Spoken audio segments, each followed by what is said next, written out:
Physics में अब हम बात करेंगे पास्कल का नियम।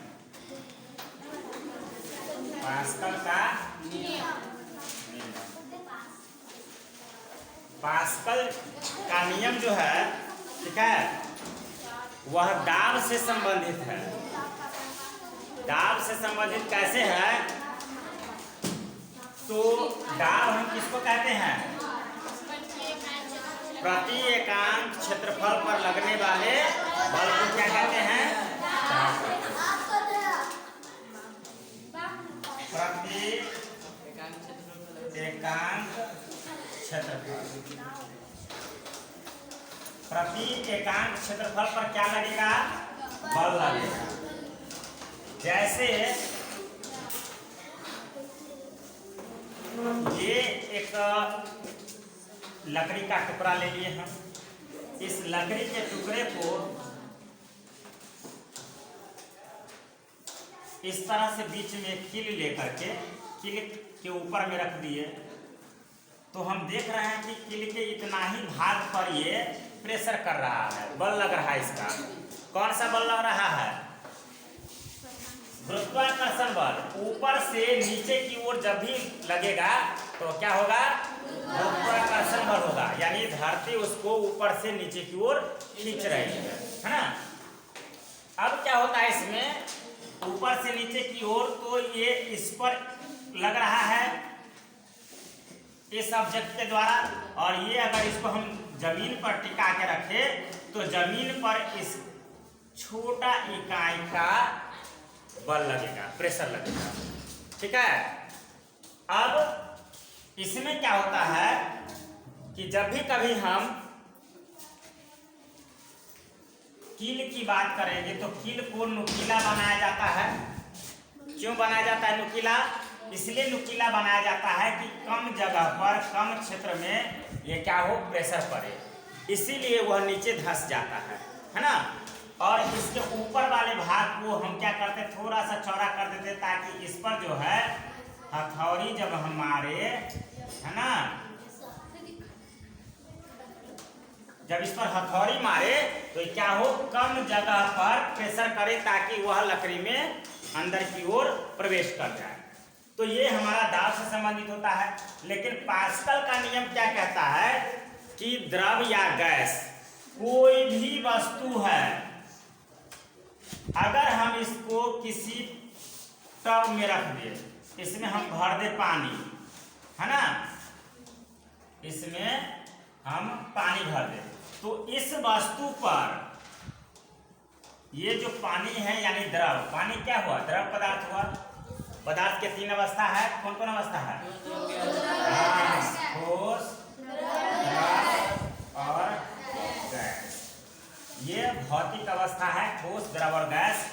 तो अगर गैस हो तो भी और ठोस हो तो भी, तो ठोस पदार्थ को अगर हम इसमें डाल दें तो भी, अगर कोई द्रव पदार्थ है उस पर गैस का प्रेशर हो तो भी, चारों दिशाओं में, सभी दिशाओं में समान होता है। इस पर सभी दिशाओं से समान इस पर क्या होता है? बल लगता है ना। तो पास्कल का नियम बताता है कि द्रव जो है, कोई द्रव में अगर कोई ठोस पदार्थ डूबा हुआ हो तो इस पदार्थ पर द्रव का जो दबाव होगा या बल होगा वह सभी दिशाओं में क्या होगा? समान होगा। यानी यह वस्तु जो है, इस वस्तु द्वारा जो पानी को हटाया गया है, इतना दूर इसको रखेंगे मतलब पानी इतना दूर हटेगा ना, तो ये जो हटेगा तो पानी अपने में, कोई भी अपने में आने जो देता है तो उसका विरोध करता है ना। जैसे किसी के खेत में हम जाएंगे या किसी के घर में घुसेंगे तो वो रोकेगा ना हमको, वैसे ही पानी में अगर हम इस वस्तु को रखते हैं तो पानी इसको रोकता है। अगर रोकने में सक्षम हो जाए तो इसको ऊपर कर देता है। इस संदर्भ में एक आर्किमिडीज का सिद्धांत है, ठीक है। किसका सिद्धांत है? आर्किमिडीज। आर्किमिडीज का सिद्धांत है। उनका मानना है, उन्होंने जो बताया है वो बहुत ही सरल तरीका है इसका। कैसे कि अगर कोई भी वस्तु को द्रव या गैस में हम डुबाते हैं, क्या करते हैं, डुबाते हैं। जैसे पानी है, उस पानी में या मान लो कि तेल है, उसमें अगर हम डुबा रहे हैं, ठीक है, तो डुबाने के दौरान नीचे जो जिसमें हम डुबा रहे हैं यानी जल में, पानी में, तो वो पानी क्या करता है, ऊपर की ओर एक बल लगाता है। उस बल को कहते हैं ऊपरी मुखी बल, है ना। उसको क्या कहते हैं, ऊपरी मुखी बल। ऊपरी मुखी क्यों, क्योंकि वह ऊपर की ओर बल लगा रहा है। तो ऊपर की ओर जो बल लगाता है या ऊपरी मुखी बल जो होता है, इसी बल को कहते हैं उत्प्लावन, उत्प्लावन बल। तो द्रव द्वारा ऊपर की ओर एक बल लगता है, जिसके कारण जो वस्तु उसमें हम डुबाते रहते हैं, वह वस्तु क्या होता है, ऊपर की ओर उस पानी के प्रेशर से, पानी के बल से ऊपर की ओर आ जाता है और वह तैरने लगता है। लेकिन तैरने की एक शर्त है। क्या शर्त है, क्यों तैरेगा भाई, पानी में तैरेगा कब, अगर मान लो किसी के घर में तुमको जाना है, तो क्या होगा, वो आदमी विरोध करेगा, नहीं आने देगा। फिर भी जो ताकतवर होगा वो सबको ढकेल करके चला जाएगा अंदर में, नहीं। लेकिन ताकतवर नहीं होगा तो भीतर का आदमी उसको बाहर ढकेल देगा, यही ना होगा, भीतर में जो आदमी उसको बाहर कर देगा। तो ऐसी स्थिति में क्या होगा, ऐसी स्थिति में वो अंदर नहीं आ पाएगा। उसी तरह से पानी में जब कोई वस्तु को ऊपर से नीचे की ओर डालते हैं, ये पानी का टब है और इसमें अगर कोई वस्तु हम डालते हैं ऊपर से, ठीक है, तो पानी जो है इसका बल अगर इस ऊपर से जो वस्तु डाल रहे हैं उसके बल से ज्यादा है तो ऊपर वो तैरने लगेगा। लेकिन अगर ऊपर से जो वस्तु डाल रहे हैं उसका अगर प्रेशर ज्यादा है तो फिर पानी अपने आप साइड पकड़ लेगा, ये नीचे डूब जाएगा। जैसे कि बड़ा सा जहाज है ना, बड़ा जहाज, लोहा का जहाज, पानी पर क्या होता है, तैरता है।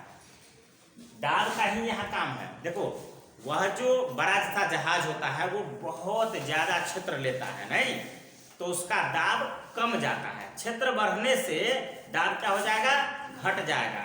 देखो ये जो हम दाब लिखे प्रति एकांक क्षेत्रफल पर, तो दाब बराबर क्या होता है, फॉर्मूला बल बटा क्षेत्रफल। अब क्षेत्रफल जितना ज्यादा होगा दाब उतना कम होगा।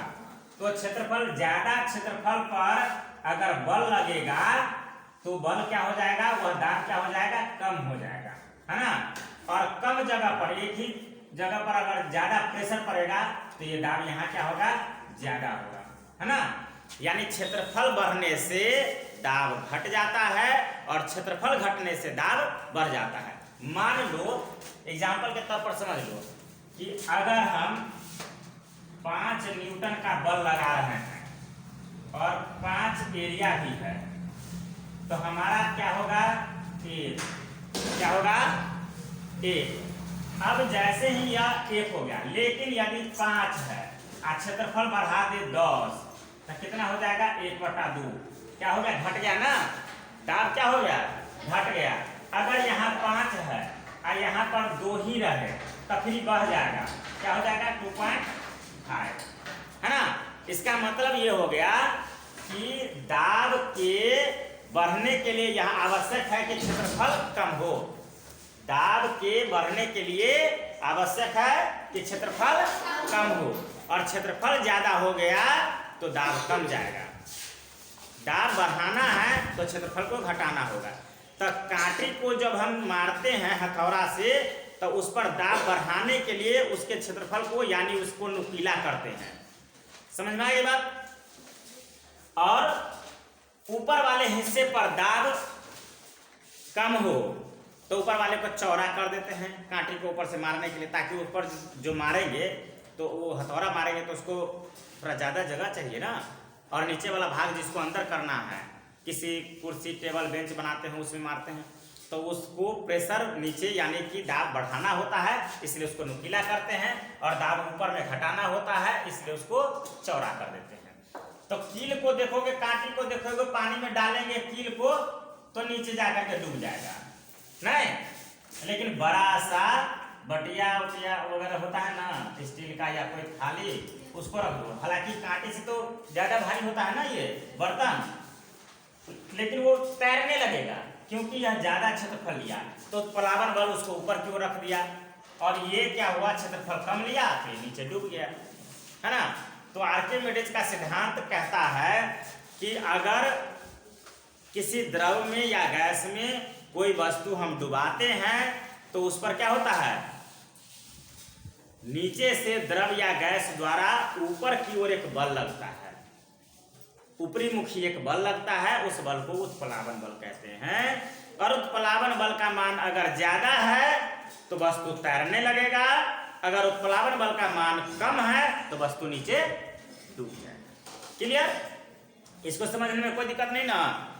अब उत्प्लावन बल के ही द्वारा किसी भी पनिया जहाज जो होता है या नाव होता है, इसको बनाया जाता है ताकि उत्प्लावन बल का मान क्या हो, ज्यादा हो। जितना क्षेत्र ज्यादा देंगे उतना ही उसका मान ज्यादा होगा, और तब जाकर के वो वस्तु क्या होगा, तैरने लगेगा। ठीक है।